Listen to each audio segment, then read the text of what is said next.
இரண்டாவது ஸ்லோகம். ஸ்ரீ பகவானுவாச்ச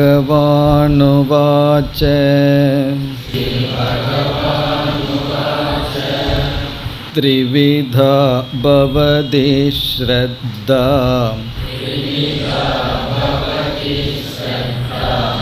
தேஹிநாம் சா ஸ்வபாவஜா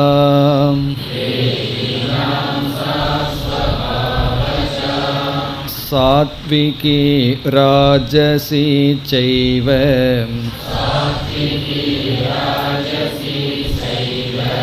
தாமசி சேதி தாம் ஸ்ருணு.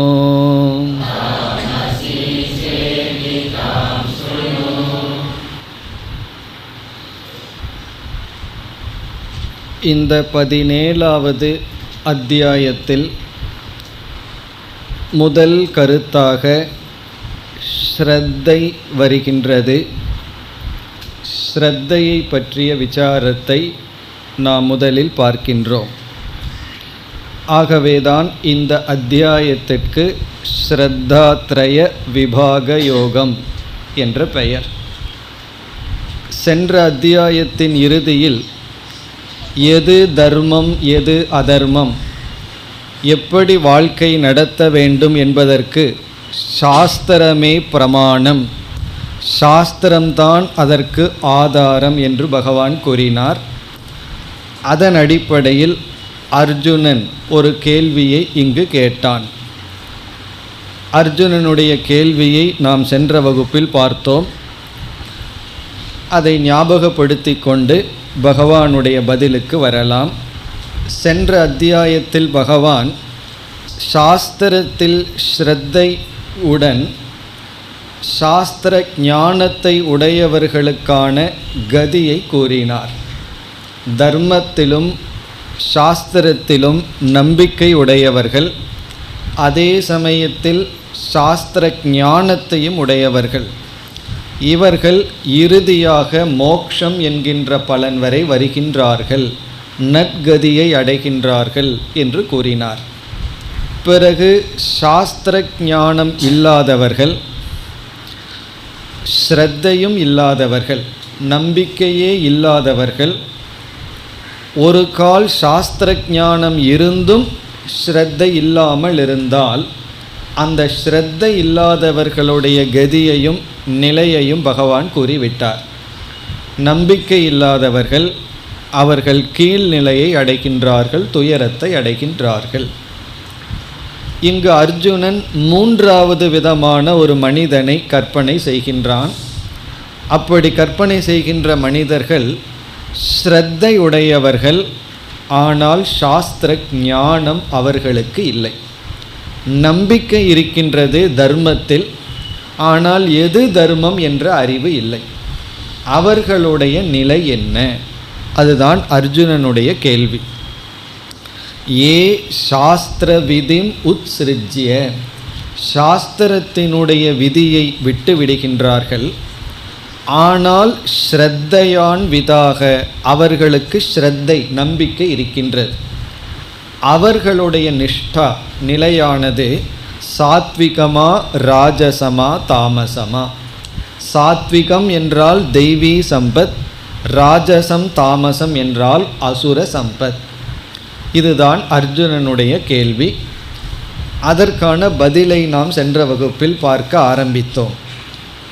இங்கு என்ன பதில் என்பதை சுருக்கமாக நாம் பார்த்துவிட்டு பிறகு ஸ்ரத்தை என்ற ஒரு கருத்தை எடுத்துக்கொண்டு விளக்கமாக நாம் பார்க்கலாம். முதலில் பகவானுடைய பதிலை நாம் சுருக்கமாக பார்த்து விடலாம். ஏன்னா கேள்விக்கான பதிலை பார்த்துவிட்டு பிறகு ஸ்ரத்தைக்குள் நாம் தெரிந்து கொள்ள வேண்டிய விஷயங்களை விசாரம் செய்யலாம். இங்கு பகவான் நேரடியான பதிலை கொடுக்கவில்லை. அதற்கு பதிலாக ஒரு உபதேசத்தை, விளக்கத்தை கொடுக்கின்றார். அர்ஜுனனுடைய கேள்வி, சாஸ்திர ஞானம் அற்றவன், எது தர்மம் எது அதர்மம், எது செய்ய வேண்டும் எது செய்யக்கூடாது என்ற அறிவு அவனுக்கு இல்லை. ஆனால் நம்பிக்கை இருக்கின்றது, ஸ்ரத்தை இருக்கின்றது. அவன் எந்த நிலைக்கு செல்வான் என்பது கேள்வி. இப்போ பகவானுடைய பதிலில் சுருக்கமாக நாம் ஸ்ரத்தையை பற்றி இங்கு பார்க்கின்றோம். அப்படி பார்க்கையில் நாம் பார்த்தோம், ஒருவர் நமக்கு ஒரு வாக்கியத்தை சொல்கின்றார், நம்மிடம் ஒரு செய்தியை ஒருவர் சொல்கின்றார். அந்த செய்தியானது உண்மையாகவும் இருக்கலாம், பொய்யாகவும் இருக்கலாம். உண்மை என்றே வைத்துக்கொள்வோம். உண்மையான ஒரு நிகழ்ச்சியை, செய்தியை நமக்கு கூறுகின்றார். கேட்டவுடன் மனதில் நமக்கு ஒரு எண்ணம் வருகின்றது. அந்த எண்ணம் நமக்கு ஒரு அறிவாக இருக்க வேண்டும் என்றால் அவருடைய வாக்கியத்தில், அவருடைய சொல்லில் நமக்கு நம்பிக்கை வேண்டும். ஒரு கால் அவருடைய வாக்கியத்தை நம்பவில்லை என்றால் அது உண்மையான செய்தியாக இருந்தாலும் அது நமக்கு ஞானம் அல்ல. இப்போ நம் மனதில் தோன்றுகின்ற எண்ணம் ஞானமாக்குவது ஸ்ரத்தை. நம்பிக்கை தான் நம்முடைய எண்ணத்தை ஞானமாக மாற்றுகின்றது.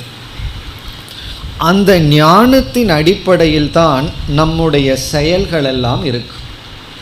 நாம் ஒருவரிடம் எப்படி பழகுகின்றோம், எந்த விதத்தில் நடந்துகின்றோம் என்பது அவரை பற்றிய ஞானத்தை பொறுத்தது. நம்ம வீட்டில் இருக்கோம், பக்கத்து வீட்டுக்கு ஒருவர் புதிதாக குடி வருகின்றார். அவரை நம்ம பார்த்ததே இல்லை, பேசியதே இல்லை. முதல்ல பார்க்குறோம், பழகிறோம். அப்பொழுது ஒரு விதத்தில் நடந்து கொள்வோம். அவரிடம் பழக அவரை பற்றிய அறிவு நமக்கு வருகின்றது. அந்த அறிவு நம்ம சரியான அறிவாக வச்சுக்கலாம், தவறான ஜட்ஜ்மெண்ட்டாக இருக்கலாம். ஆனால் அந்த அறிவின் அடிப்படையில் தான் நம்ம அவரிடம் பழக ஆரம்பிப்போம். நம்முடைய எமோஷன் அது இன்டலெக்ட், அறிவின் அடிப்படை. இப்போ இங்கு நாம் என்ன புரிந்து கொள்ள வேண்டும் என்றால், ஒரு எண்ணம் அறிவாக மாற்றப்படுவதும் நம்பிக்கையினால், ஸ்ரத்தையினால். பிறகு அந்த அறிவும் ஸ்ரத்தையின் மூலமாகத்தான் செயலுக்கு வருகின்றது. அப்போ ஸ்ரத்தை எந்த இடத்தில் இருக்கின்றது? எண்ணத்தை அறிவாக மாற்றுகின்றது. அறிவும் செயலுக்குள் வர ஸ்ரத்தையின் மூலமாகத்தான் வரும். அதனால்தான் கூறுவார்கள், உன்னுடைய ஸ்ரத்தை மாறினால் நீயும் மாறிவிட்டாய். You change when your belief change என்று சொல்வார்கள். நம்முடைய நம்பிக்கை மாறிவிட்டால் நாம் மாறிவிடுகின்றோம். நம்முடைய நம்பிக்கையின் மூலமாகத்தான் அனைத்தும் செயல்படுகின்றோம். ஆகவே இங்கு ஞானத்துக்கு ஞானம் என்ற தகுதியை கொடுப்பதே ஸ்ரத்தை. அந்த ஞானம் செயலுக்குள் வருவதும் ஸ்ரத்தையின் மூலமாகத்தான் வழிகின்றது. ஸ்ரத்தைங்கிறது ஒரு டோர்வே. ஞானத்துக்கும் ஞானம் வெளிப்படுவதும் ஸ்ரத்தையின் மூலம். இப்போ அர்ஜுனன் எப்படி மனிதர்களை பிரித்தான்? சாஸ்திரத்தை பற்றிய ஞானத்தை உடையவன், சாஸ்திர ஞானம் அற்றவன் என்று பிரித்து ஞானத்துக்கு முக்கியத்துவம் கொடுத்து கேள்வியை கேட்டான். இங்கு பகவானுடைய பதிலில் சாஸ்திரத்தை பற்றிய ஞானத்திற்கு முக்கியத்துவம் கொடுக்கவில்லை, நம்பிக்கைக்கு முக்கியத்துவத்தை கொடுக்கின்றார். இப்போ பகவான் எப்படி பிரிக்கின்றார் என்றால், ஸ்ரத்தாவான் அஸ்ரத்தாவான் என்று பிரிக்கின்றார். ஸ்ரத்தை உடையவன், ஸ்ரத்தை அற்றவன் என்று பிரிக்கின்றார். ஸ்ரத்தை உடையவன், ஸ்ரத்தை அற்றவன் என்று பிரித்து இங்கு பதிலை கூறுகின்றார். இப்போ பகவானுடைய பதில் எப்படி என்றால், ஒருவனுக்கு சாஸ்திர ஞானம் இருந்து ஸ்ரத்தையும் இருந்தால் நல்லது. ஒருவனுக்கு ஸ்ரத்தை இல்லை என்றால் அவனுக்கு சாஸ்திர ஞானம் இருந்தாலும் இல்லாட்டி ஒன்றுதான்.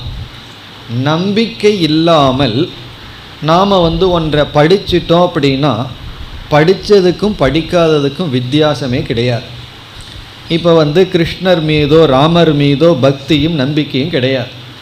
நாம் ராமாயணத்தையும் மகாபாரதையும் படித்து வச்சுருக்கோம். படித்து வச்சதுக்கும் படிக்காமல் இருக்கிறதுக்கும் வித்தியாசமே கிடையாது. காரணம் என்ன? ஸ்ரத்தை இல்லை என்றால். ஆகவே ஸ்ரத்தை இல்லாதவனுக்கு அறிவு இருக்கிறதா இல்லையாங்கிற பற்றி பிரச்சனை இல்லை. ஸ்ரத்தையும் ஞானமும் சேர்ந்திருந்தால் அது உத்தமம். இங்கு அர்ஜுனனுடைய கேள்வி, ஸ்ரத்தை இருக்கின்றது, ஞானம் இல்லை. இப்போ பகவான் என்ன சொல்கின்றார்? ஞானம் இல்லாட்டி பரவாயில்ல, ஸ்ரத்தை இருந்தால் போதும். ஆனால் இங்கு ஒரு புதிய அறிவை பகவான் கொடுக்கின்றார். அந்த ஸ்ரத்தையே 3 விதமாக இருக்கின்றது. வெறும் நம்பிக்கை மட்டும் ஒருவனை உயர்த்தி விடாது.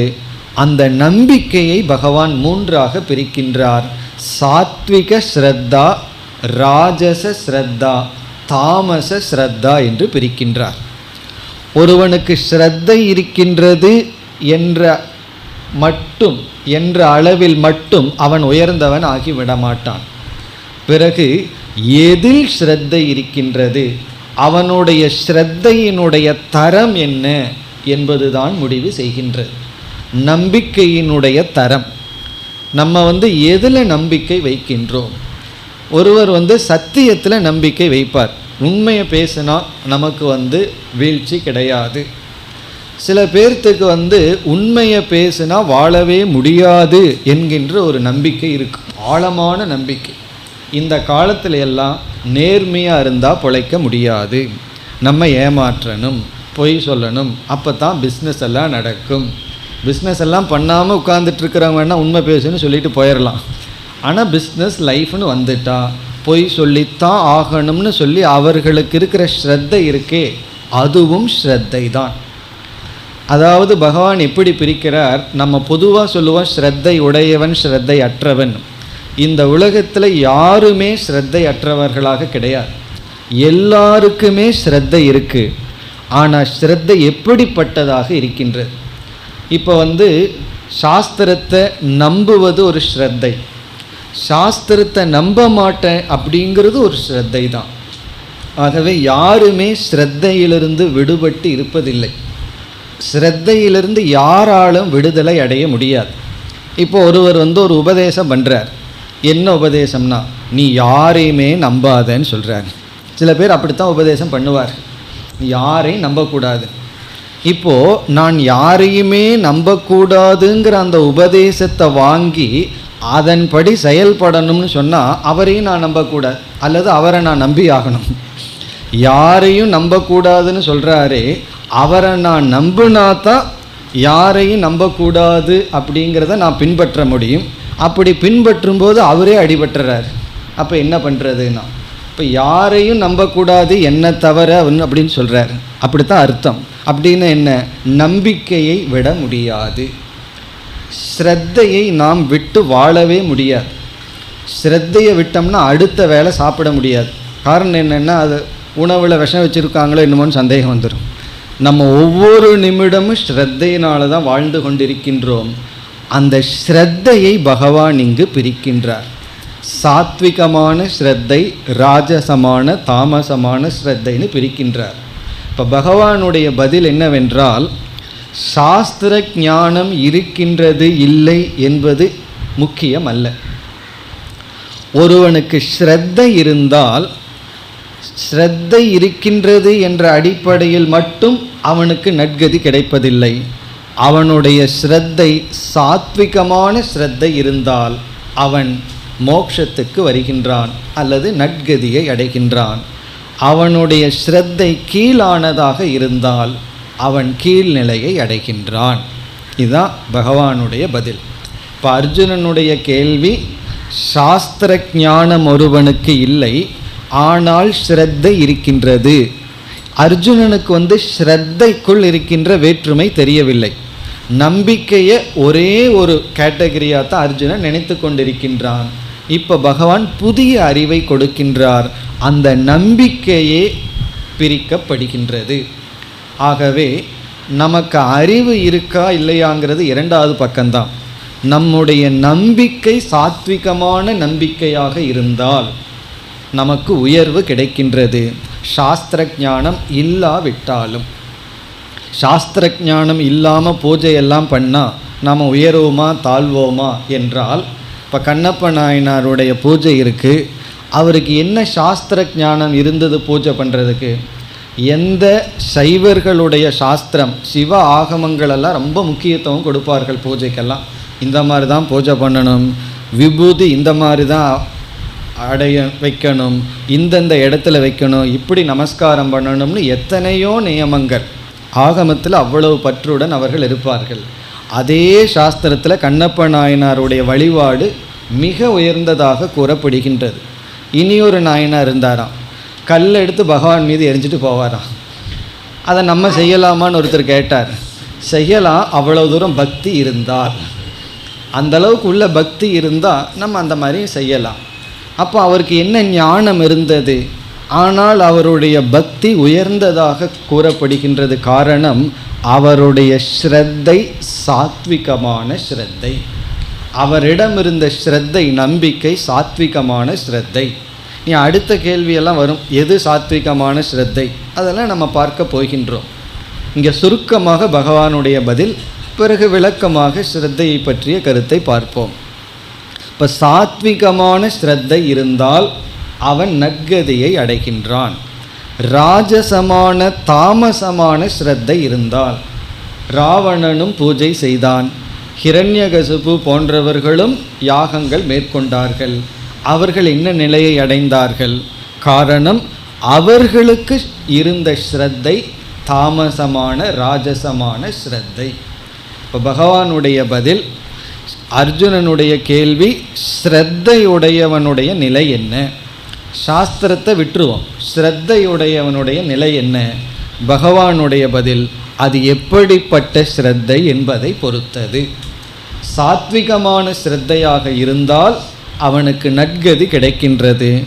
ராஜசமான தாமசமான ஸ்ரத்தை இருந்தால் அவன் கீழ்நிலையை அடைகின்றான். அதனால் நமக்கு சாத்விகமான ஸ்ரத்தையை அடைகிறது தான் லட்சியம். அதெல்லாம் நம்ம பார்க்க போகிறோம். எப்படி நம்முடைய ஸ்ரத்தையை சாத்விகமாக்குதல், அந்த உபாயத்தையெல்லாம் நம்ம பார்க்க போகின்றோம். அதை நம்ம அடைந்து விட்டால் அது போதும். நமக்கு பூஜை முறைகளிலோ அல்லது பகவானை வழிபடுகின்ற விதத்திலேயோ அறியாமை இருந்தால் தவறில்லை. அதுக்காக அறிந்து கொள்ள மாட்டேன்னு அடம்பிடிக்கக்கூடாது. அறிந்து கொண்டால் நல்லது, அதை கொண்டு பயம் வரக்கூடாது. அதாவது பூஜை இந்த மாதிரி பண்ணால் பகவான் கண்ணை குத்திடுவாரோ, அல்லது தப்பாக பண்ணிட்டா எனக்கு ஏதாவது தோஷம் வந்துடுமோ என்ற பயம் தேவையில்லை. நம்ம எப்படி வேண்டுமானாலும் பண்ணலாம். கண்ணப்ப நாயனாருக்கு மேலே நம்ம எல்லாம் கீழ்த்தரமான பூஜையை பண்ண முடியாது.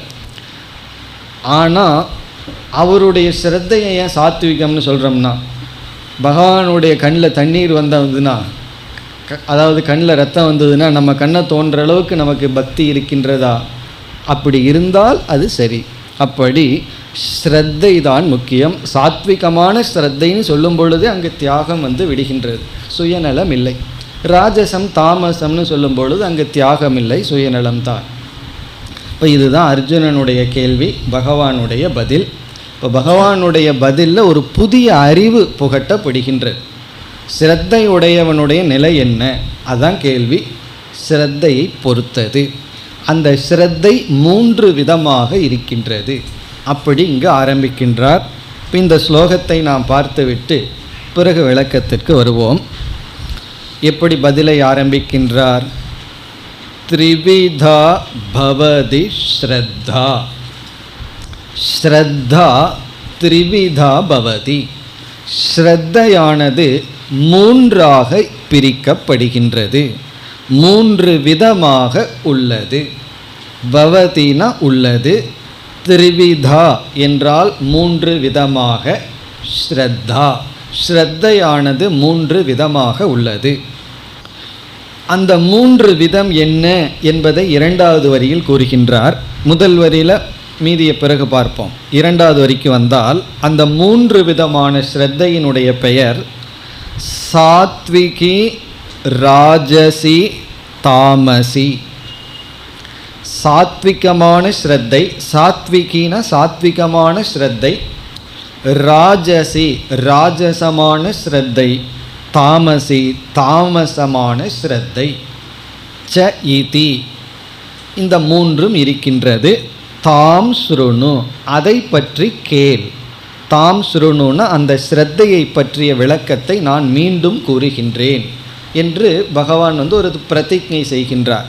பிரதிஜ்ஞைனா ஒரு பிராமிஸ். அதை மீண்டும் அடுத்த சில ஸ்லோகங்களில் விளக்குகின்றேன். இப்போ ஸ்ரத்தையை இங்கு 3ஆக பிரிக்கப்படுகின்றது. 3 விதமான ஸ்ரத்தை இருக்கின்றது.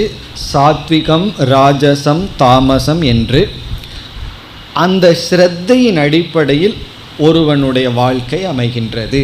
ஒருவனுக்கு கிடைக்கின்ற நன்மை அல்லது கேடு என்பது எப்படிப்பட்ட ஸ்ரத்தை என்பதை பொறுத்தது.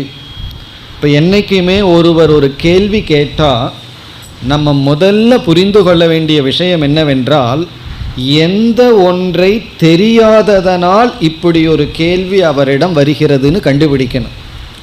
சில சமயங்களில் அவர் கேள்வியை முடிக்கிறதுக்கு முன்னாடியே சில பேர் பதில் சொல்ல ஆரம்பித்து விடுவார்கள். பல சமயம் அந்த மாதிரி நடக்கும். ஒருவர் ஒரு கேள்வியை கேட்பார்கள், நம்ம அந்த கேள்வியை புரிஞ்சுக்காமையே அரை மணி நேரம் பதில் சொல்லுவோம். அதுக்கப்புறம் அவர் சொல்லுவார், நான் இந்த கேள்வி கேட்கலன்னு சொல்லுவார், இந்த பதிலுக்கான கேள்வி என்னுடையது அல்லன்னு சொல்லுவார். அப்படி இங்கு அர்ஜுனனுடைய கேள்வி வர என்ன மூல காரணம்னு பார்த்தால், அவன் ஸ்ரத்தையினுடைய விபாகத்தை அறியவில்லை. விபாகம்னா டிவிஷன். ஸ்ரத்தைனா ஒன்று தான், நம்பிக்கைங்கிறது ஒன்று என்று நினைக்கின்றான். அந்த அறிவை இங்கு பகவான் கொடுக்கின்றார். அதனால தான் கேட்கின்றான் அர்ஜுனன், ஸ்ரத்தையுடையவனுடைய நிலை என்ன?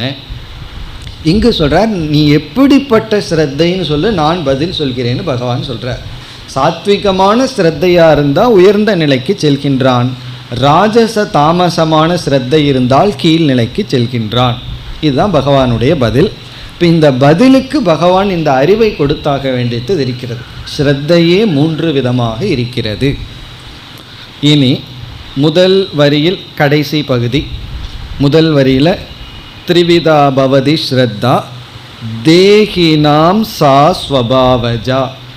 இப்போ அந்த பகுதியில் பகவான் இந்த 3 ஸ்ரத்தை எங்கிருந்து உற்பத்தி ஆகின்றது அந்த கருத்தை கொடுக்கின்றார். ஸ்ரத்தா ஹேதுகு. ஸ்ரத்தா ஹேதுகுனா எங்கிருந்து ஸ்ரத்தை வருகின்றது, ஸ்ரத்தையினுடைய பிறப்பிடம். நம்ம மனதுக்குள்ள ஸ்ரத்தையை அனுபவிக்கிறோம். ஒரு நம்பிக்கை வருகின்றது. ஒரு மனிதரிடமோ ஒரு பொருளிடமோ அல்லது சில கான்செப்ட், சில தத்துவத்திடமோ ஒரு நம்பிக்கை நமக்கு வருகிறது. அந்த நம்பிக்கை வர மூலம் என்ன, அல்லது இந்த 3 விதமான ஸ்ரத்தையினுடைய தோற்றம் எங்கு? ஒருவருக்கு சாத்விகமான ஸ்ரத்தை வருது, ஒருவருக்கு ராஜசமான ஸ்ரத்தை, ஒருவருக்கு தாமசமான ஸ்ரத்தை. இது எங்கிருந்து வருகின்றது? அதற்கான பதிலை கூறுகின்றார். இந்த 3 விதமான ஸ்ரத்தை ஸ்வபாவஜா. ஜா என்றால் பிறந்துள்ளது, ஜான பிறக்கின்றது, ஸ்வபாவத்திலிருந்து பிறந்துள்ளது. நம்முடைய ஸ்வபாவத்திலிருந்து இது பிறந்துள்ளது. இங்கு ஸ்வபாவம் என்றால் நம் மனதில் உள்ள சம்ஸ்காரங்கள், வாசனைகள், பதிவுகள். சம்ஸ்காரத்திலிருந்து ஸ்ரத்தைகள் வருகின்றது. நம்ம மனதில் உள்ள பதிவுகளிலிருந்து விதவிதமான ஸ்ரத்தை வருகின்றது. அந்த பதிவுகளின் அடிப்படையில் சாத்விகம், ராஜசம், தாமசம் என்ற ஸ்ரத்தை வருகிறது. இன்னும் சுருக்கமாக சொல்ல போனால், சத்துவ குணத்திலிருந்து சாத்விக ஸ்ரத்தை வரும், ரஜோ குணத்திலிருந்து ராஜசமான ஸ்ரத்தை, தமோ குணத்திலிருந்து தாமசமான ஸ்ரத்தை. ஒருவர் தமோ குண வசத்தில் இருந்தால் அவரிடமிருந்து வர்றது தாமசமான ஸ்ரத்தை தான். ரஜோகுணத்தில் இருப்பவர்களிடமிருந்து வருவது ராஜசமான ஸ்ரத்தை. சத்துவ குணத்தை அடைந்தவர்களிடம் இருந்து வெளிப்படுவது சாத்விகமான ஸ்ரத்தை. இந்த 3 குணத்தை பற்றி நம்ம 14வது அத்தியாயத்தில் நன்கு படிச்சிருக்கோம். அதனால் இந்த 3 குணத்தை பற்றி நமக்கு தெரியும். இங்கு ஸ்வபாவம்னு சொன்னால் ஒன்ஸ் ஓன் நேச்சர், அவர்களுடைய மனதிலிருந்து வெளிப்படுகின்றது. அவர்களுடைய மென்டல் குவாலிட்டி. மென்டல் குவாலிட்டிங்கிறது நம்முடைய சம்ஸ்காரங்கள், நம்முடைய பதிவுகள். தேகினாம் என்றால் ஜீவர்களுடைய. சா ஸ்ரத்தா, அந்த ஸ்ரத்தை ஜீவர்களினுடைய மனதிலிருந்து, ஸ்வபாவத்திலிருந்து, ஒருவனுடைய நேச்சர், இயற்கையிலிருந்து வருகின்றது, ஒருவனுடைய குணத்திலிருந்து வருகின்றது. இங்கே ஸ்வபாவம்னா குணம். நம்ம அப்படி சொல்லுவோம், ஒருவர் கோவப்பட்டுட்டே இருந்தால் அது அவருடைய ஸ்வபாவம். அது அவருடைய நேச்சர், அது அவருடைய குணம் அப்படின்னு சொல்லுவோம். ஒருவர் சாந்தமாக இருந்தால் அது அவருடைய சுபாவம்னு அவருடைய நேச்சர், அவருடைய மென்டல் மேக்கப், அதிலிருந்து வருகின்றது. இந்த ஸ்வபாவஜாங்கிறத அடுத்த ஸ்லோகத்தில் பகவான் விளக்கப் போகின்றார். இதுதான் அர்ஜுனனுடைய கேள்வி, பகவானுடைய பதில். இப்போ அர்ஜுனனுடைய கேள்வியினுடைய சாரம் என்ன? சாஸ்திரமெல்லாம் ஒருத்தனுக்கு தெரியல, ஸ்ரத்த மட்டும் இருக்குது, அவனுடைய நிலை என்ன? பகவானுடைய பதில், ஸ்ரத்த மட்டும் இருக்குன்னு நீ சொல்கிற, எப்படிப்பட்ட ஸ்ரத்தை? சாத்விகமான ஸ்ரத்தையாக இருந்தால் அவன் விரைவில் ஞானத்தை அடைந்து விடுவான். சங்கரர் சொல்கிறார், இவனுக்கு சாத்விகமான ஸ்ரத்த வந்தால் ஞானமும் வந்து விடும். ஒரு கால் வராவிட்டாலும் இவனை அறியாமல் இவன் நல்ல முடிவு தான் எடுப்பான். சாத்விகமான ஸ்ரத்த வந்துடுதுன்னா அவனுடைய அந்த இன்ட்யூஷன் இருக்கே, உள்ளிருந்து வர்ற அந்த நேச்சர், அதுவே சரியாக தான் இருக்கும். ராஜசமாக தாமசமாக இருந்ததுன்னா இவன் என்னதான் சாஸ்திரத்தில் கரை கண்டிருந்தாலும் கரெக்டாக தப்பான முடிவெடுப்பான், தப்பாகத்தான் இவன் நடந்து கொள்வான். தப்பான என்ன, இவனுக்கே அழிவு வருவது போல் இவனுடைய செயல்கள் இருக்கும். இப்போ இதுதான் கேள்வி பதில். இப்பொழுது நாம் இந்த ஸ்ரத்தையை பற்றி சில விசாரங்களை மேற்கொள்கின்றோம். நாம் ஸ்ரத்தையிலிருந்து 6 விதமான கருத்தை பார்க்க போகின்றோம்.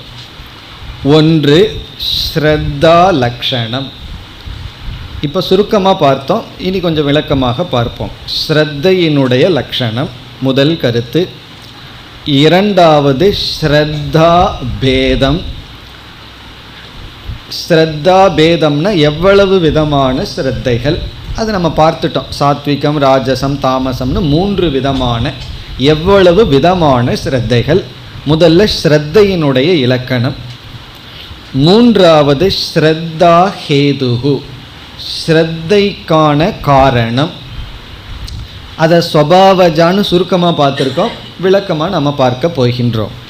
ஸ்ரத்தை எங்கிருந்து எப்படி உற்பத்தி ஆகின்றது, ஸ்ரத்தையினுடைய தோற்றம் மூன்றாவது கருத்து.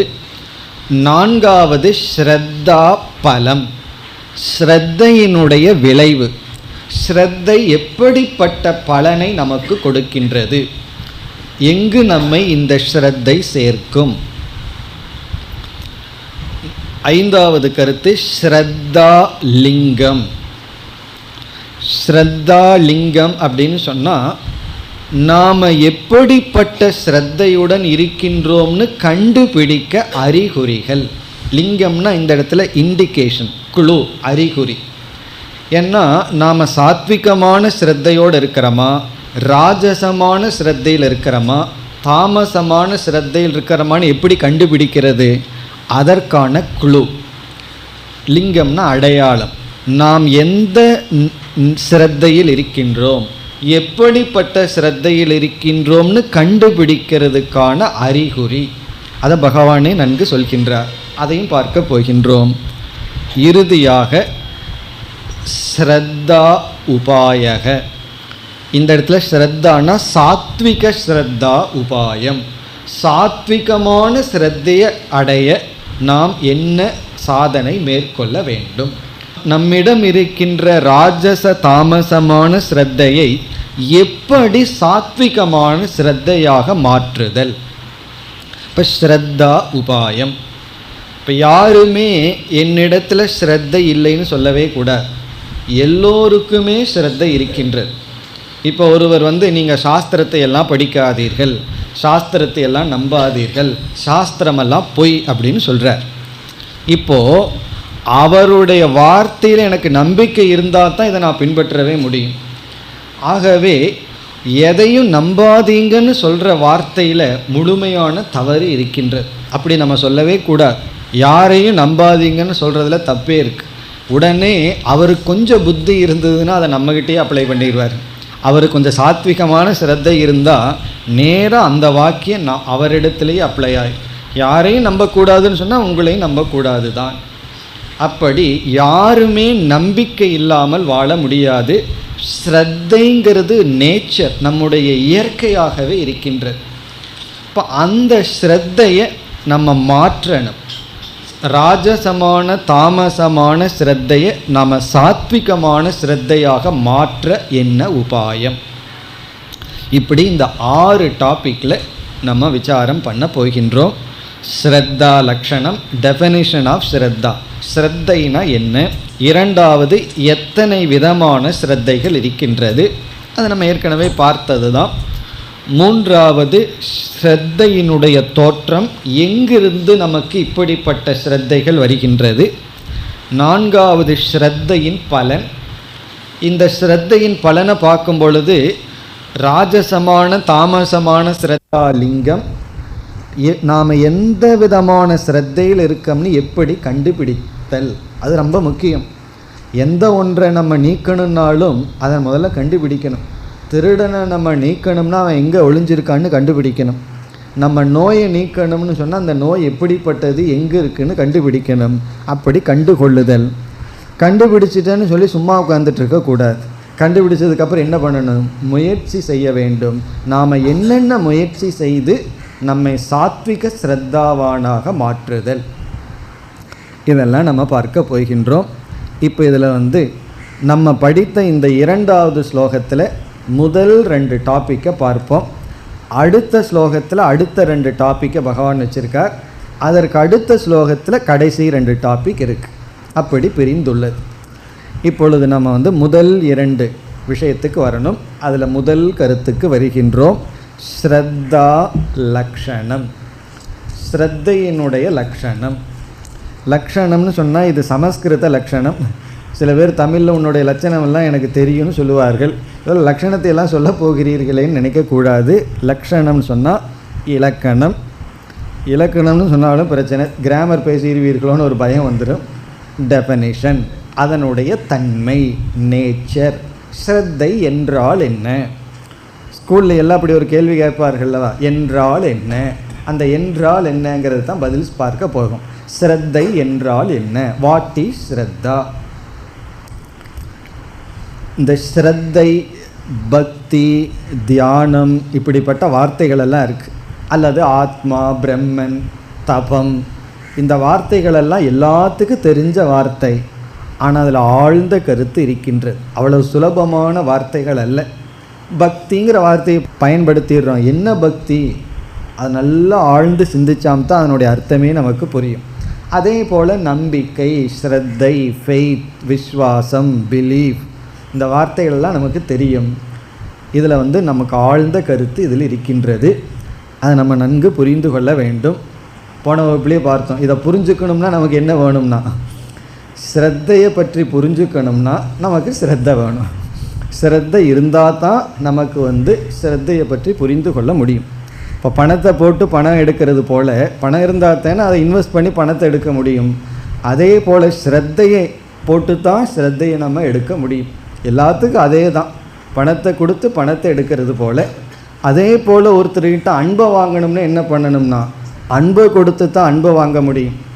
நம்மக்கிட்ட ஒரு டிரைவராக இருக்கார், அவர்கிட்ட அன்பாக நமக்கு டிரைவிங் பண்ணணும்னு வச்சுக்குவோமே, ஒரு 50 ரூபா எக்ஸ்ட்ரா கொடுக்குறேன் நீ அன்பாக கார் ஓட்டுன்னு சொல்ல முடியாது.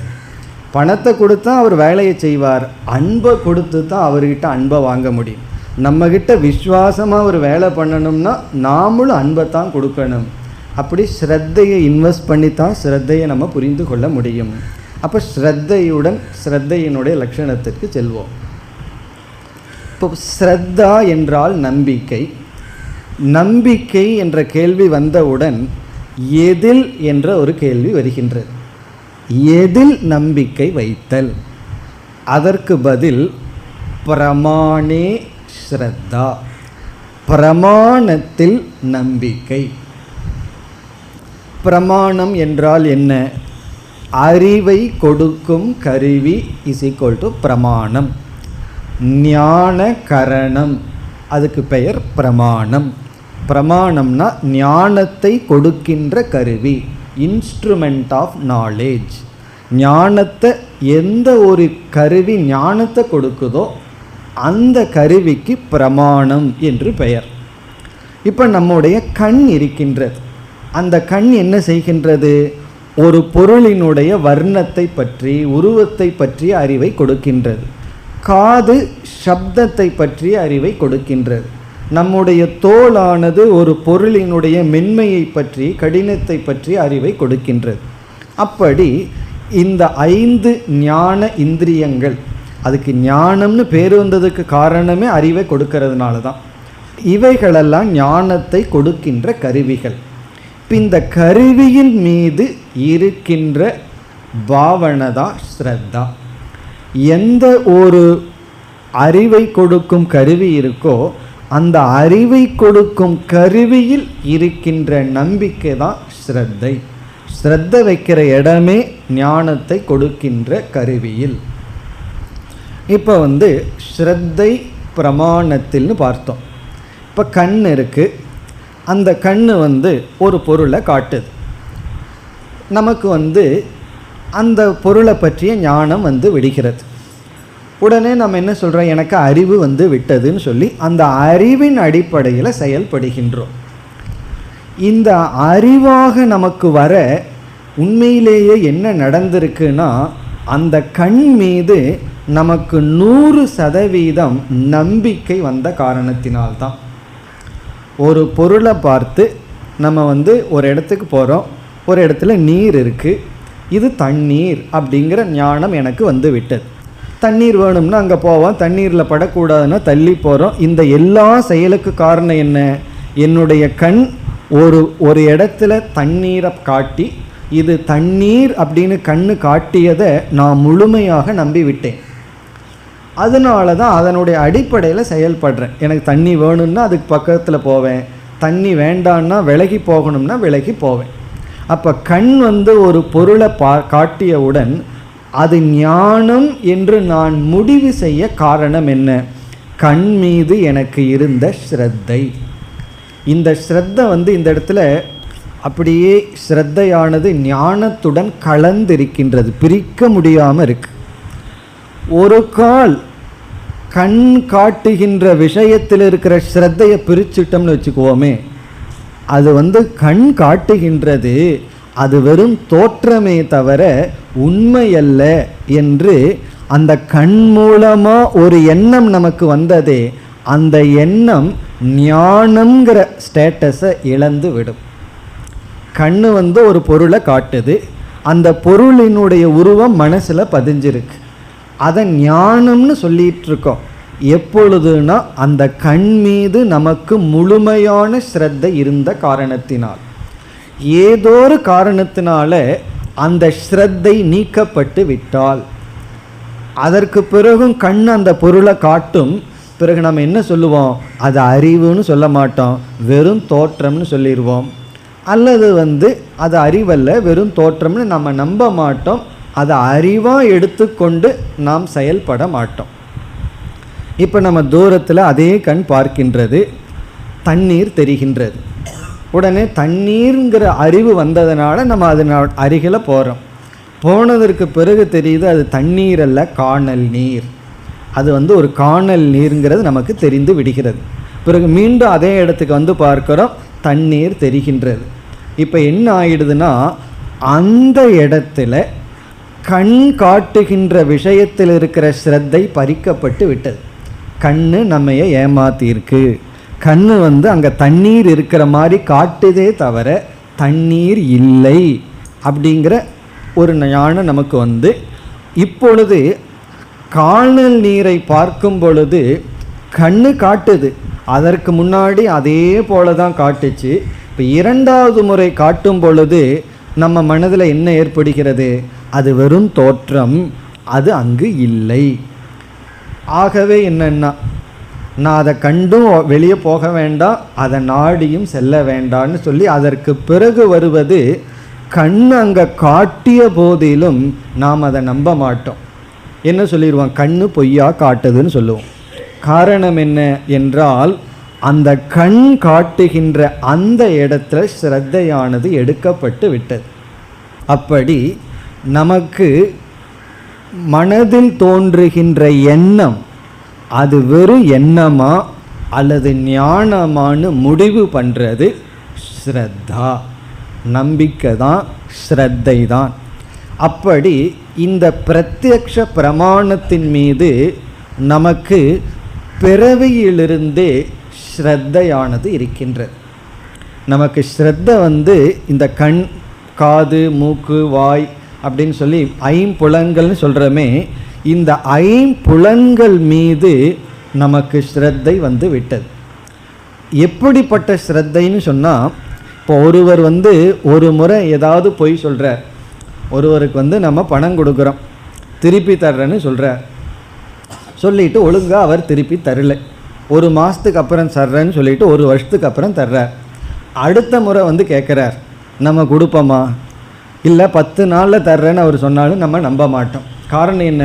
ஒரு முறை அவர் நம்ம பொய் சொல்லியிருக்கார், அதனால் அவரை நம்ம நம்ப மாட்டோம். ஆனால் இந்த கண் இருக்கே, அது எவ்வளவு முறை நம்மக்கிட்ட பொய் சொல்லியிருக்குது தெரியுமோ? ஆனாலும் இந்த கண்ணை நம்ம நம்பிகிட்டு இருக்கோம். பூமி தட்டையாக இருக்குன்னு கண்ணு காட்டுச்சு. அப்படி கண்ணு எத்தனையோ பொய்யை காட்டிக்கொண்டு இருக்கின்றது. அதை பார்த்து ரசிச்சுட்டு வேறு இருக்கோம். சூரியனுடைய உதயத்தை கண் காட்டுகின்றது, கடல் நீளம்னு கண் காட்டுகின்றது, ஆகாசம் நீளம்னு கண் காட்டுகின்றது. அப்படி நம்முடைய கண் எவ்வளவோ விதமான பொய்யை காட்டிக்கொண்டிருந்த போதிலும் அந்தந்த இடத்துல தான் அதை நம்ம நீக்கிறோமே தவிர, பொதுவாக நம்ம கண் மீது சிரத்தை வச்சுள்ளோம். கண்ணு காட்டுறதெல்லாம் பொய், கண்டதே காட்சி அப்படின்னு நம்ம நம்பிட்டு இருக்கோம். காரணம் என்ன? சுபாவமாகவே நமக்கு கண் மீது நம்பிக்கை இருக்கின்றது. பல இடத்துல அது ப்ரூஃப் ஆகிருக்கு. இப்போ பிளேட்டில் 3 இட்லி இருக்குன்னா கண்ணு 3 இட்லின்னு காட்டியிருக்கு. அது ப்ரூஃப் தான், உண்மை தான், தப்பாக காட்டல. அப்படி பல சமயங்களில் கண்ணு நமக்கு அறிவை கொடுத்துருக்கு. அதனால் சில சமயங்களில் அது தப்பான அறிவை கொடுத்தாலும் அதை நம்ம விட்டுட்டு அது சரியான அறிவை கொடுக்கிற இடம் இருக்குன்னு அது மீது நமக்கு நம்பிக்கை இருக்கின்றது. இதுதான் ஸ்ரத்தை அப்படின்னு சொல்லப்படுகிறது. இப்போ நம்முடைய ஒவ்வொரு அறிவிலும் ஸ்ரத்தையானது நம்மை அறியாமல் இருக்கின்றது. இதை ஸ்ரத்தைன்னு நம்ம இதுவரைக்கும் நம்ம நினச்சும் கூட பார்த்துருக்க மாட்டோம். பொதுவாக ஃபெய்த் அப்படின்னு ஆங்கிலத்தில் ஸ்ரத்தைக்கு ஒரு வார்த்தை இருக்குது. அது நாம் சொன்ன அர்த்தத்தை குறிக்கிறதே கிடையாது. அவர்கள் சொல்கின்ற அர்த்தம் வேறு. அதை நம்ம இப்பொழுது பார்க்க போகின்றோம். அப்போ உண்மையிலேயே ஸ்ரத்தை அப்படின்னா ஒவ்வொரு அறிவிலும் ஸ்ரத்தை இருக்கின்றது. அது அறிவாக இருக்குன்னு சொன்னாவே அங்கே ஸ்ரத்தையானது இருக்கின்றது. அதனால் ஒருவருக்கு ஸ்ரத்தை இருக்குன்னு சொன்னால் அவர் கீழானவர் அல்ல. நம்ம ஸ்ரத்தைங்கிறத வேறு விதத்தில் புரிஞ்சிட்டு அறிவையும் ஸ்ரத்தையும் பிரிச்சிட்டோம். அதனால தான் ஒரு ஃபேமஸ் ஸ்டேட்மெண்ட் இருக்குது, we walk by faith not by sight அப்படின்னு ஒரு வாக்கியம் இருக்குது. நாங்கள் நம்பிக்கையின் அடிப்படையில் நடக்கின்றோம், அறிவின் அடிப்படையில் அல்ல. அது அறிவின் அடிப்படையில் நடக்கிறதுங்கிறது அது ரொம்ப கீழானதாக ரிலீஜியஸ் பீப்புள் நினைக்கின்றார்கள். அதாவது பகவானை நம்புகிறோம் அப்படின்னா அறிவை விட்டுறணும், நம்ம நம்பிக்கையின் அடிப்படையில் தான் வாழணும் அப்படின்னு ரிலீஜியஸ் பீப்புள். சயின்டிஸ்டெல்லாம் என்ன சொல்கிறார்கள்? We walk by sight not by faith. அப்போ சயின்டிஸ்ட் என்ன நினைக்கிறார்கள்? ஃபெய்த்து படி நடக்கிறதுங்கிறது ரொம்ப கீழானது, அது வெறும் நம்மளுடைய இமேஜினேஷன், ட்ரூத் அங்கே இல்லை, உண்மை இல்லை. நான் சயின்ஸ் அறிவுப்படி தான் நடப்பேன். அப்போ ஃபெய்த் அண்டு நாலேஜ், அறிவு ஸ்ரத்தையையும் பிரித்தே வைத்துள்ளார்கள். ஸ்ரத்தை இருக்கிற இடத்துல அறிவு இருக்கக்கூடாது, அறிவை பற்றி பேசக்கூடாது, அங்கே வெறும் நம்பிக்கை தான். அப்போ ரிலீஜியனுக்குள்ளே வர்றதுன்னு சொன்னால் நீ அறிவையெல்லாம் விட்டுட்டு நம்பிக்கை தான் ஆதாரம்னு சொல்கிறார்கள். சயின்ஸுக்குள்ளே போகணும்னா இந்த நம்பிக்கையெல்லாம் மூட்டை கட்டி வச்சுரு, இங்கே வெறும் நாலேஜ் தான், அறிவு தான் என்று அறிவையும் நம்பிக்கையும் பிரித்துள்ளார்கள். இப்படி இருக்குது. அறிவையும் நம்பிக்கையும் பிரித்து பார்க்கறது அடுத்ததாக பார்க்க போகின்றோம். ஆனால் சாஸ்திரத்தில் ஸ்ரத்தைங்கிற வார்த்தைக்கு முக்கிய அர்த்தம் என்னன்னா, அறிவுக்குள்ளிருந்து பிரிக்க முடியாதது தான் ஸ்ரத்தை. நம்ம கண்ணில் ஒன்றை பார்த்துட்ருக்கோம், அதை அறிவுன்னு நினச்சிட்ருக்கோம். வேறு ஏதோ ஒரு காரணத்தினால நம்ம அது தப்புன்னு சொல்லும் பொழுது அந்த நேரத்தில் ஸ்ரத்தை நீக்கப்படுகின்றது. ஆகவே ஸ்ரத்தையினுடைய முக்கியமான பொருள் என்னவென்றால், அறிவிலிருந்து பிரிக்க முடியாதது ஸ்ரத்தை. ஆனால் நம்ம ரொம்ப ஆப்போசிட்டாக புரிஞ்சிட்ருக்கோம். பலர் அதை அவ்விதமே பேசிக்கொண்டும் எழுதி கொண்டும் இருக்கின்றார்கள். என்னன்னா அறிவு வேறு ஸ்ரத்தை வேறு. ஸ்ரத்தையோடு இருக்கிறவன் அறிவை கண்டுக்க கூடாது. அர்ஜுனன் அப்படித்தான் கேட்டிருக்கான். அர்ஜுனன் என்ன சொன்னா, சாஸ்திர ஞானம் ஸ்ரத்தை. சாஸ்திர ஞானம் உடையவன் ஒருத்தன், பிறகு ஸ்ரத்தை உடையவன் பிரித்துள்ளான். ஆனால் இங்கு பகவான் கூறுகின்றார், ஞானத்தையும் ஸ்ரத்தையையும் பிரிக்கவே முடியாது. அப்படி பிரிச்சுட்டோம்னா ஞானத்துக்கு ஞானம்ங்கிற ஸ்டேட்டஸ் கிடையாது. அப்போ ஒரு மனதில் எத்தனையோ எண்ணங்கள் தோன்றுகின்றது. தோன்றுகின்ற அனைத்து தாட்ஸ், அனைத்து எண்ணங்களுக்கும் ஞானம்ங்கிற ஸ்டேட்டஸ் வருவதில்லை. ஒருவர் நம்மகிட்ட கதை இழந்துட்டே இருக்காருன்னு வச்சுக்குவோமே, அவர் பொய் சொல்லிகிட்டே இருக்கார். அவர் வரும்போதே தெரியும் இன்றைக்கி எத்தனை பொய் சொல்ல போகிறாரோன்னு சொல்லி. அவர் சொல்கிறதையெல்லாம் கேட்டுக்குவோம். கேட்குற எண்ணமெல்லாம் மனசில் ஓடும். ஆனால் அதில் நல்லா ஃபில்டர் பண்ணிடுவோம், இதில் இவ்வளோ பொய் சொல்லியிருக்காருன்னு சொல்லி. அப்போ தோன்றிய எண்ணமெல்லாம் ஞானமாக எடுத்துக்கொள்வதில்லை. அதை சில எண்ணங்கள் தான் அறிவாக மாற்றப்படுகிறது. பிறகு நம்முடைய வாழ்க்கை அந்த அறிவின் அடிப்படையில் தான் செயல்படுகின்றது. அந்த அறிவும் ஸ்ரத்தையையும் நாம் மாற்ற முடியாது, பிரிக்க முடியாது. இது முதல் கருத்து. இப்போ இதில் நம்ம என்ன சொன்னோம், பிரத்யக்ஷ பிரமாணம் கண் முதலியவைகளெல்லாம் காட்டுவது ஞானம்னு ஏற்றுக்கொண்டோம். அது உண்மையும் கூட ஏற்றுக்கொள்ள வேண்டும். எல்லா நேரத்துலையும் கண்ணில் சந்தேகப்பட்டோம்னா நம்ம ஒன்றுமே பண்ண முடியாது, நடக்கவே முடியாது. நடந்து போயிட்டு இருக்கும்போது பாதை நல்லா இருக்குது, இங்கே ஏதாவது தூண் இருக்குமோ, கண்ணு காட்டாமல் இருக்குமோன்னு நம்பிக்கை இல்லாமல் இருந்தால் நடக்கவே முடியாது. அல்லது தூண் இருக்குது, கண்ணு பொய்யா காட்டுது, நடந்து போனால் என்ன ஆகும்? அப்படி கண்ணு காட்டுறது உண்மை தான். ஏதாவது ரொம்ப பிரச்சனை இருந்து டபுளாக காட்டுச்சுன்னா அது வேறு. பொதுவாக கண்ணு காட்டுறது உண்மை தான், காது கேட்குறது உண்மை தான். இப்போ காது கேட்குறதெல்லாம் பொய், கிளாஸில் எதையோ சொல்கிறாரு, எனக்கு ஏதோ மாதிரி கேட்டுட்ருக்கு, இப்படியெல்லாம் நினச்சா இப்போ ஒன்றுமே நடக்காது. நான் என்ன வாயிலேருந்து சத்தம் வருதோ அதுதான் உங்கள் காதில் விழுந்துட்டுருக்கு. அதுலெல்லாம் நமக்கு ஸ்ரத்தை தேவை. அவர் ஏதோன்னு சொல்ல நம்ம காதில் எப்படியோ விழுக, அப்படியெல்லாம் கிடையாது. அப்படி நம்ம நம்பியாத்தான் ஆகணும். நம்மளுடைய வாழ்க்கையே பிரத்யக்ஷ பிரமாணத்தில் ஸ்ரத்தையுடன் தான் இருக்க வேண்டும். இனி அடுத்த கேள்வி, முக்கியமான கேள்வி என்னென்னா, உபனிஷத்து உண்மையான சில விஷயங்களை எல்லாம் கூறுகின்றது. வேதாந்தம் சில விஷயங்களை சொல்கின்றது. அந்த வேதாந்தம் சொல்கின்ற கருத்து உண்மையா பொய்யா? அந்த இடத்துல நமக்கு ஸ்ரத்தை இருக்க வேண்டும்.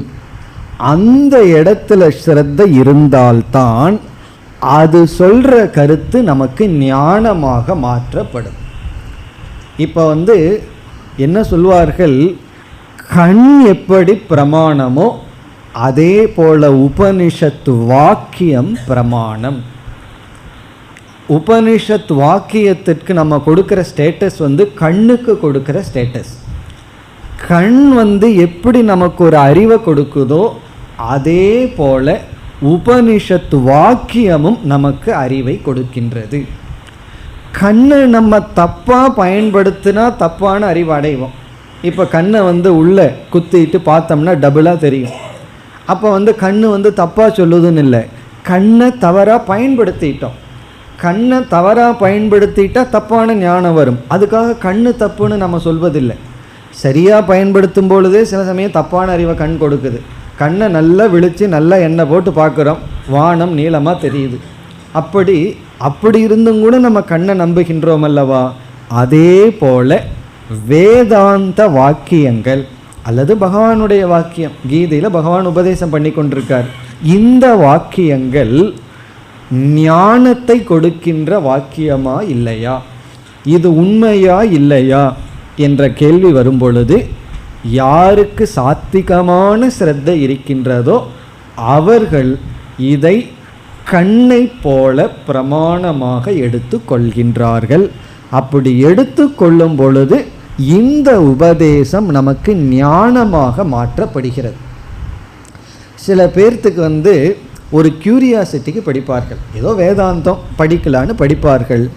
ஒரு கால் ஸ்ரத்தை இல்லாமல் நம்ம வேதாந்தத்தை தரவாக ஒரு 20 வருஷம் படிக்கிறோம்னு வச்சுக்கோமே, என்ன ஆகும்னா எல்லா விதமான எண்ணங்களும் நமக்கு இருக்குது. நம்ம எத்தனையோ விஷயத்தை படிக்கிறோம், பேப்பர் படிக்கிறோம், நமக்கு எவ்வளோ நம்பிக்கை இருக்குது பேப்பரில். சில சமயங்களில் பேப்பரில் வர்றதெல்லாம் பல கருத்துக்கள் சரியாக இருப்பதில்லைன்னு நமக்கு தெரிஞ்சும் படிக்கிறோம்.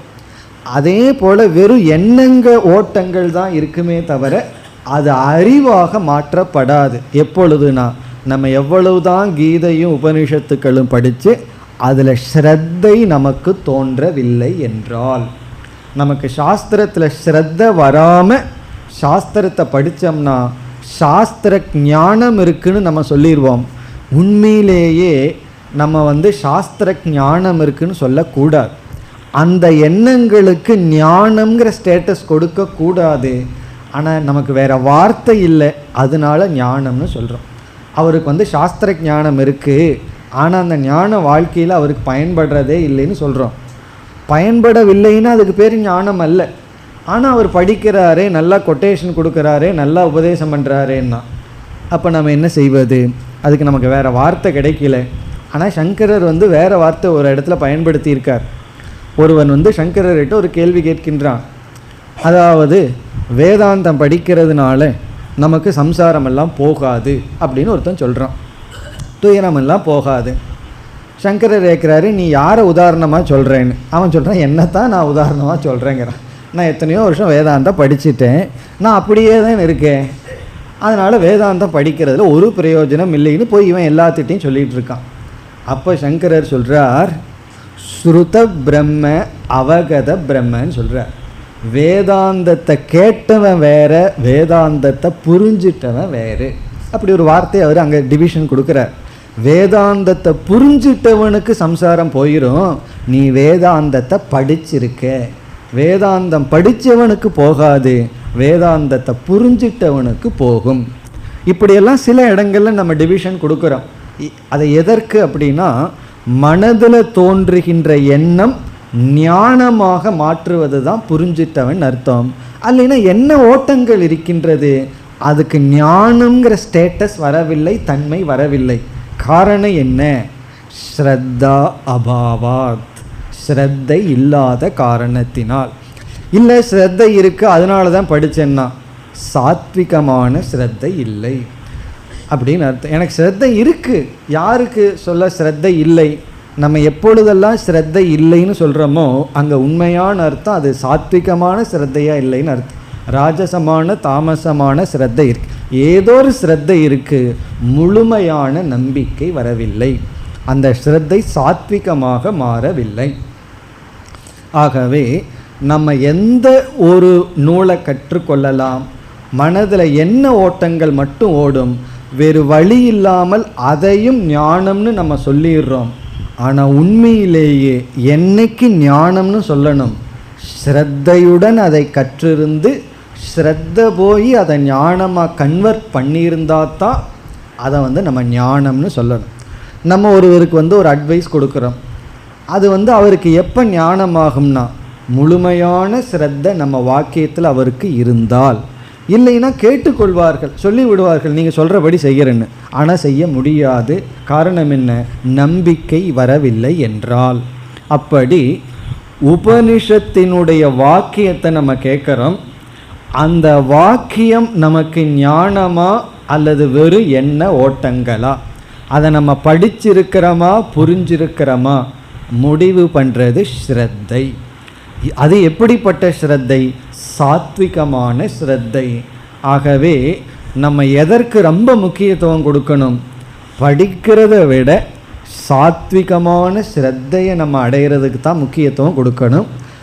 வேறு வழி இல்லாமல் எப்படி பகவான் சொல்லிட்டார், அந்த ஸ்ரத்தை உன்னுடைய குவாலிட்டியிலிருந்து வருதுன்னு சொல்லிட்டார்.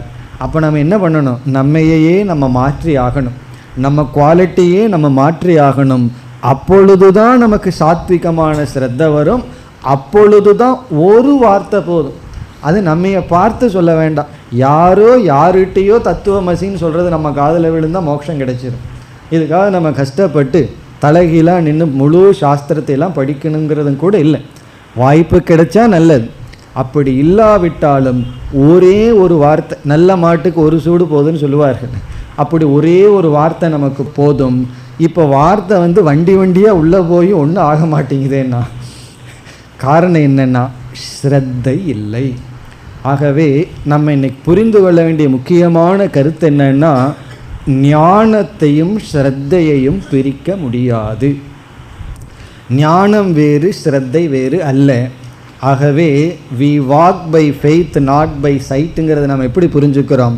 We walk by sight with faith. அதாவது நம்பிக்கையுடன் கூடிய அறிவில்தான் நாம் நடக்க வேண்டும், நடக்க முடியும். இதுதான் உண்மையான அர்த்தம்.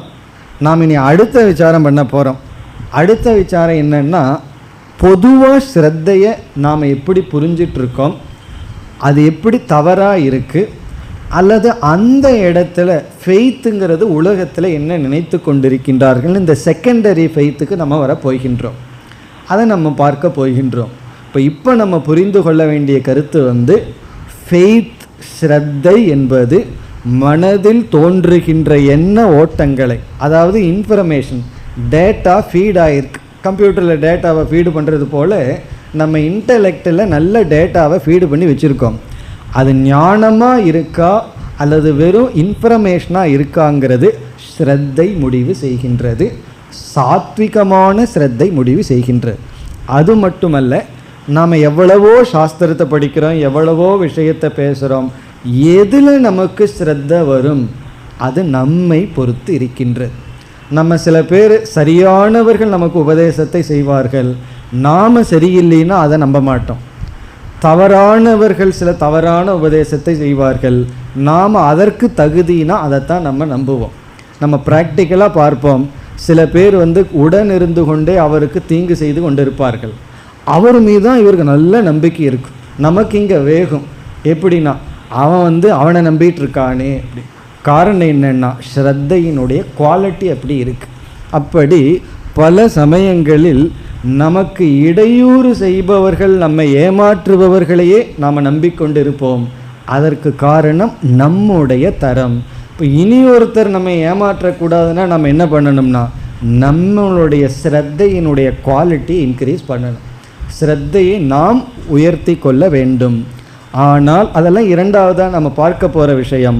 ஆனால் உண்மையான பொருள் ஸ்ரத்தை என்றால் ஒரு விஷயத்தை, ஒரு எண்ணத்தை ஞானமாக்கும் கருவி ஸ்ரத்தா.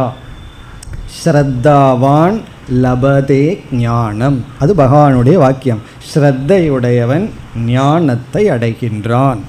ஞானத்தை அடைஞ்சதற்கு பிறகு ஞானமும் ஸ்ரத்தையும் பிரிக்க முடியாமல் இருக்கின்றது. இதுவரை இன்று. மேலும் அடுத்த வகுப்பில் தொடர்வோம்.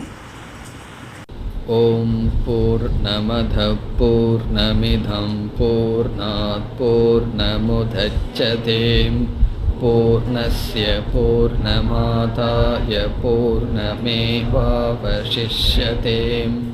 ஓம் சாந்தி சாந்தி சாந்தி.